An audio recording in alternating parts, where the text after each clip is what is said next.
हमारे साथ पाकिस्तान के वज़ीर इत्तलात अताउल्लाह तालट साहब, उनसे बात करते हैं लेटेस्ट सिचुएशन जो चल रही है लाहौर पे और बहुत सारे पाकिस्तान के शहरों पे जो हमले हुए हैं ड्रोन के जरिए, उसका पाकिस्तान किस तरह जवाब दे रहा है और जो लोगों के जहनों पे सवालात हैं और जाहिर है उसमें जल्दी नहीं होनी चाहिए, पूरी स्ट्रेटजी के साथ पूरी सोच विचार के साथ पाकिस्तान को एस्केलेट करनी है सिचुएशन, अपनी टाइमिंग खुद चूज करनी है। तारड़ साहब ये बताइएगा क्या है आपके पास कौम को बताने के लिए इस सिचुएशन में जहां पे हम देख रहे हैं कि इंडिया मुसलसल एस्केलेट कर रहा है, सऊदी वजीर खारजा न्यू दिल्ली में मौजूद हैं और इसके बावजूद भी कि पूरी दुनिया इंडिया को चाह रही है कि वो डी एस्केलेट करे और दुनिया के साथ कुछ और वो बिहाइंड द सीन कुछ और कर रहा है और यहाँ पे प्रैक्टिकली पाकिस्तान पे वो मुसलसल हमले किए जा रहा है, एस्केलेट कर रहा है। इस सिचुएशन को आपकी हुकूमत कैसे हैंडल कर रही है? देखिए, सबसे पहली बात यह है कि जब इन्होंने वो तारीख रात में हमला किया तो हमने इनके जब राफेल जेट्स डाउन किए तो इनको थोड़ी देर यकीन नहीं आया कि ये इतनी आला टेक्नोलॉजी और $300 मिलियन का एक ये राफेल जेट है और महंगी तरीन बेहतरीन टेक्नोलॉजी है, ये कैसे डाउन हो गया। अब ये इनके पायलट का भी मोराल लो हो गया, इनकी एयरफोर्स का भी मोराल लो हो गया, तो इन्होंने फिर वो अपनी स्ट्रैटेजी चेंज की। चेंज स्ट्रैटेजी के तहत अब इन्होंने कल रात से अनमैन्ड ड्रोन भिजवाना शुरू किए हैं, क्योंकि अब कोई पायलट तैयार नहीं है कोई इस तरफ रुख करे। उनको पता है कि पाकिस्तान एयरफोर्स प्रोफेशनल एयरफोर्स है, ये तो हमें यहां से ऐसा जो है वो मार मारेंगे कि हमारे लिए मुश्किल हो जाएगा और मजीद जहाजों का नुकसान वो खिफत मिटाने के लिए अब इन्होंने ड्रोन भेजे हैं। वो शर्मिंदगी इनको इनसे कवर नहीं हो रही है। ठीक है। अब ये जो ड्रोन है ये ड्रोन के राफेल है बेसिकली। ये जो हैपरॉन ड्रोन हैं ये इजरायली मेड हैं और स्टेल्थ टेक्नोलॉजी है, तो इसको हमने दो तरह से काउंटर किया है। एक तो इसको सॉफ्ट हिट दी है, इसकी कम्युनिकेशन डाउन करके इसको क्रैश कराया है। ठीक है। दूसरा इसको हार्ड हिट दी है, इसको हमने अपने एयर डिफेंस सिस्टम से टारगेट करके तो वी ब्रॉट देम डाउन। अब ये जो ड्रोन थे, सॉरी मैं इंटरप्ट कर रहा हूं, यहाँ पे सिर्फ एक बात का जवाब दे दीजिएगा। कुछ मीडिया के लोग और एंकर्स और सोशल मीडिया पे भी कुछ लोग ये प्रोपेगेंडा कर रहे हैं पाकिस्तान के खिलाफ, पाकिस्तानी है वो, कि ये इतनी अंदर तक कैसे आ गए। अब टेक्निकली लोगों को ये चीज़ कुछ समझ नहीं आई, आप जरा बताएंगे कि इतने अंदर ये कैसे आए, ये जो इजरायली टेक्नोलॉजी है और इसका जवाब पाकिस्तान ने कैसे दिया? देखिए, स्टेल्थ टेक्नोलॉजी जो होती है वो इनविजिबल होती है, आपको पता है। तो ये स्टेल्थ टेक्नोलॉजी के जरिए खुफिया टेक्नोलॉजी जो नजर नहीं आती।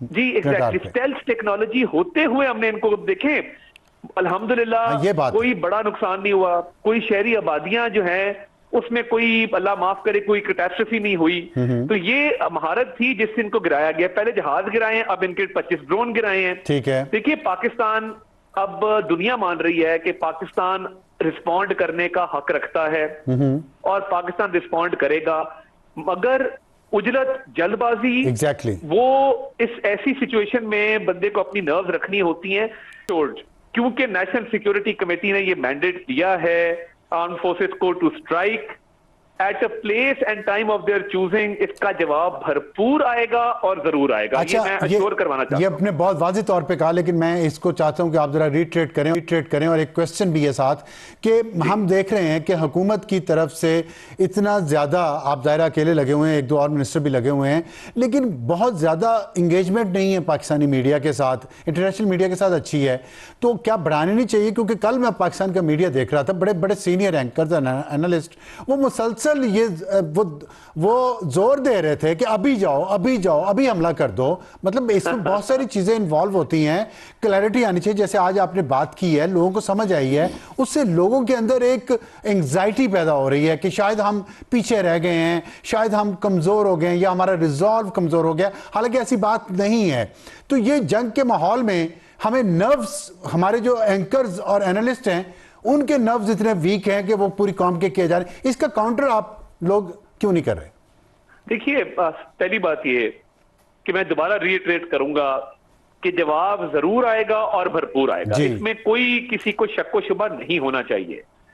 ये बिल्कुल वाज़ेह है, ये तय है, ये हमारा दो टोक मौकफ है।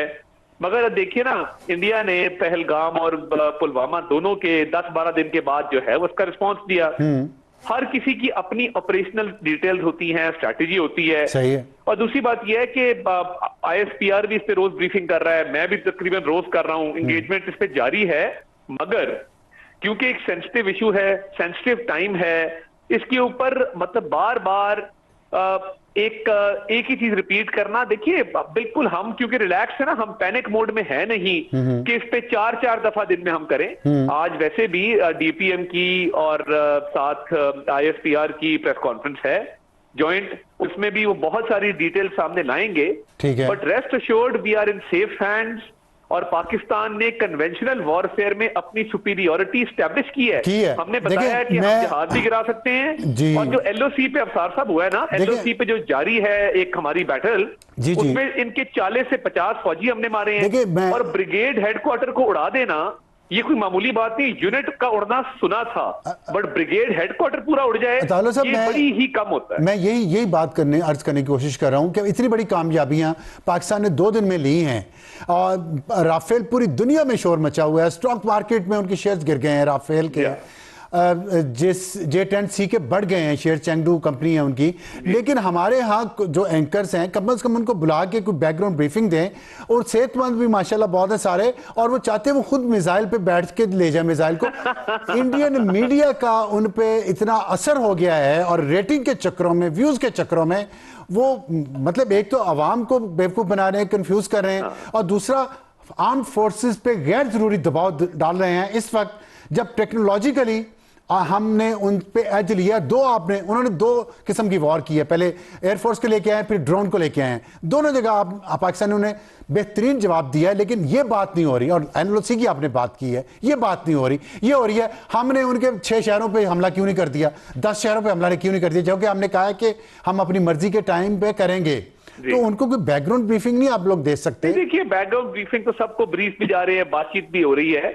असल में कुछ लोग थोड़े जज्बाती हैं, वो चाहते हैं फौरी रिस्पांस दिया जाए, उनके लिए मैं यस करना चाहता हूं। मैं समझता हूं वो शरारत भी कर रहे हैं। जी कर रहे हैं, बिल्कुल। देखिए पाकिस्तान ने जब अपनी बाहर बैठे हुए भी कुछ कर रहे हैं शरारत और उनको उनकी ये शरारतें याद रखी जानी चाहिए। एक इंशाल्लाह अमन का वक्त भी आएगा, बिल्कुल आएगा। और देखिए जब हमने कन्वेंशनल वॉरफेयर में अपनी सुपीरियोरिटी एस्टैब्लिश की है, अगला वे फॉरवर्ड हमारे हाथ में है। देखिए दुश्मन ने जो करना था किया। अब अनप्रिडिक्टेबिलिटी भी बहुत बड़ा एक स्ट्रेटेजी होती है। सही है। अगले को यू कीप देम गेसिंग व्हाट इज टू कम। और एक 1.5 अरब की आबादी है वहां पे, वो मुसलसल इंतजार कर रहे हैं कि पता नहीं पाकिस्तान क्या करेगा। Let them stay in this anxiety, why not? ये समझ क्यों नहीं आती हमारे। खैर ये देखिए मैं आपको बताऊं, बहुत ज्यादा एंजाइटी में है भारत, उसके लोग पैनिक के अंदर है। और कल पैनिक में एक अपना हेलीकॉप्टर गिरा दिया पीएफ का समझ के। अच्छा, और उसके बाद एक गुरुद्वारे पे अटैक कर दिया, एक गुरुद्वारे पे अटैक कर दिया, ये कंफ्यूजन पैदा करने के लिए कि जो सिख पाकिस्तान की हिमायत में बात कर रहे थे उनके जज्बात को उभारने के लिए। तो ये इस तरह की भी मामलात हो रहे हैं। तो मैं तारिक साहब, ये जो आपने पंजाबी च तुसी अपने पंजाबी भरावां नूं की कहोगे अक्रॉस द बॉर्डर, क्योंकि उत्थे प्रोपेगेंडा हो रहा है। जी देखो, ਜਿਹੜੀ ਸਿੱਖਾਂ ਨੇ ਪਾਕਿਸਤਾਨ ਨਾਲ ਇੱਕ ਮੁਹੱਬਤ ਦਾ ਇਜ਼ਹਾਰ ਕੀਤਾ ਔਰ ਜਿਹੜੀ ਭਾਰਤੀ ਰਿਆਸਤ ਹੈ ਉਹਨੇ ਕੈਨੇਡਾ ਦੇ ਵਿੱਚ, ਆਸਟ੍ਰੇਲੀਆ ਦੇ ਵਿੱਚ, ਅਮਰੀਕਾ ਦੇ ਵਿੱਚ ਜਿਹੜੀ ਸਿੱਖਾਂ ਦਾ ਕਤਲੇਆਮ ਕਰਵਾਇਆ ਹੈ, ਪਾਕਿस्तान ਸਿੱਖਾਂ ਦੇ ਨਾਲ ਖਲੋਤਾ ਹੈ। ਔਰ ਕੱਲ ਇੱਕ ਗੁਰਦੁਆਰੇ ਤੇ ਹਮਲਾ ਕਰਕੇ ਸਾਡੇ ਤੇ ਇਲਜ਼ਾਮ ਲਾਉਣ ਦੀ ਕੋਸ਼ਿਸ਼ ਕੀਤੀ ਹੈ, ਸਾਜ਼ਿਸ਼ ਹੈ। ਸਾਡਾ ਤੇ ਮਤਲਬ ਸਾਡੇ ਕੋਲ ਨਨਕਾਣਾ ਸਾਹਿਬ ਵੀ ਹੈ, ਸਾਡੇ ਕੋਲ ਪੰਜਾ ਸਾਹਿਬ ਵੀ ਹੈ, ਅਸੀਂ ਤੇ ਹਿਫਾਜ਼ਤ ਕਰਨ ਵਾਲੇ ਹਾਂ। ਸਾਰੀ ਸੂਰਤ ਹਾਲ ਦੇ ਵਿੱਚ ਅਸੀਂ ਕਰਤਾਰਪੁਰ ਵੀ ਹੈ, ਔਰ ਅਸੀਂ ਸਿੱਖ ਯਾਤਰੀਆਂ ਦੇ ਵੀਜ਼ੇ ਕੈਂਸਲ ਨਹੀਂ ਕੀਤੇ। ਅਸੀਂ ਉਹਨਾਂ ਦੀਆਂ ਜਿਹੜੀਆਂ ਥਾਵਾਂ ਨੇ ਜਿੱਥੇ ਆ ਕੇ ਉਹ ਮੱਥਾ ਟੇਕਦੇ ਨੇ, ਅਸੀਂ ਅੱਜ ਵੀ ਉਹਨਾਂ ਦੀ ਹਿਫਾਜ਼ਤ ਕਰ ਰਹੇ ਹਾਂ। ਤੇ ਸਾਡੀ ਮੱਤ ਮਾਰੀ ਹੈ ਕਿ ਅਸੀਂ सेवा भी कर रहे हैं, हिफाजत भी कर रहे हैं, सेवा भी कर रहे हैं। ਅਸੀਂ ਸੇਵਾ ਵੀ ਕਰ ਰਹੇ ਤੇ ਸਾਡੀ ਮੱਤ ਮਾਰੀ ਹੈ ਕਿ ਅਸੀਂ ਉੱਥੇ ਜਾ ਕੇ ਤੇ ਇਹਨਾਂ ਨੂੰ ਅਟੈਕ ਕਰੀਏ। ਇਹ ਭਾਰਤ ਸਰਕਾਰ ਨੇ ਕੀਤਾ ਹੈ, ਮੋਦੀ ਸਰਕਾਰ ਨੇ ਕੀਤਾ ਹੈ, ਔਰ ਟੋਟਲ ਸਾਡੇ ਕੋਲ ਇਹਦਾ ਐਵੀਡੈਂਸ ਵੀ ਆ ਜਾਏਗਾ ਬਹੁਤ ਜਲਦ। ਅੱਛਾ, ਇਹ ਐਵੀਡੈਂਸ ਤੁਸੀਂ ਸ਼ੇਅਰ ਕਰੋਗੇ ਕੌਮ ਨਾਲ, ਸਾਵਣਾ ਵੀ ਜੀ ਬਿਲਕੁਲ ਕੀਤਾ ਜਾਏ, ਪਾਕਿਸਤਾਨੀਆਂ ਨਾਲ ਵੀ ਜੀ ਬਿਲकुल ਕੀਤਾ ਜਾਏ। ਔਰ ਕੀ ਵਜ੍ਹਾ ਹੈ ਮੋਦੀ ਜਿਹੜਾ ਸਿੱਖਾਂ ਦੇ ਖਿਲਾਫ ਵੀ, ਮੁਸਲਮਾਨਾਂ ਦੇ ਖਿਲਾਫ ਵੀ ਹੈ, ਇਹ ਹਿੰਦੂਤਵਾ ਨਜ਼ਰੀਆ ਜਿਹੜਾ ਹੈ ਇਹ तमाम ਨਾਨ ਹਿੰਦੂਜ਼ ਦੇ ਖਿਲਾਫ ਹੈ? ਜੀ ਬਿਲਕੁਲ। ਦੇਖੋ ਸਿੱਖਾਂ ਦਾ, ਮੁਸਲਮਾਨਾਂ ਦਾ ਜਿਹੜਾ ਕਤਲੇਆਮ ਹੈ, ਮੋਦੀ ਸਰਕਾਰ ਜਿਹੜਾ ਗੁਜਰਾਤ ਵਿੱਚ ਇਹਨਾਂ ਨੇ ਕੀਤਾ, ਉਸ ਤੋਂ ਬਾਅਦ ਹਰਦੀਪ ਸਿੰਘ ਨਜਰ ਦਾ ਜਿਹੜਾ ਕਤਲ ਕੀਤਾ ਕੈਨੇਡਾ ਦੇ ਵਿੱਚ, ਕੈਨੇਡਾ ਦੀ ਸਰਕਾਰ ਨੇ ਇਹਨਾਂ ਦੀ ਮਜ਼ੰਮਤ ਕੀਤੀ ਹੈ। ਔਰ ਦੇਖੋ ਸਿੱਖਾਂ ਦੇ ਜਿਹੜੇ ਜਜ਼ਬਾਤ ਨੇ ਉਹ ਮੋਦੀ ਸਰਕਾਰ ਨੂੰ ਪਤਾ ਹੈ ਕਿ ਜੋਸ਼ੀਲੇ ਲੋਕ ਨੇ ਤੇ ਇਹ ਜੇ ਪਾਕਿਸਤਾਨ ਨਾਲ ਖਲੋ ਗਏ ਤੇ ਮੇਰੀ ਸਰਕਾਰ ਦੀ ਸ਼ਾਮਤ ਆ ਜਾਣੀ। ਤੇ ਇਹ ਸਾਜ਼ਿਸ਼ ਕੀਤੀ ਗਈ ਹੈ कि सिखा से हमला करके पाकिस्तान ਨੂੰ ਉਹਦਾ ਦੋਸ਼ ਦੇ ਦੇਣਾ। मैं समझना वा कि बहुत ही अफसोसनाक है और बहुत ही घटिया हरकत की।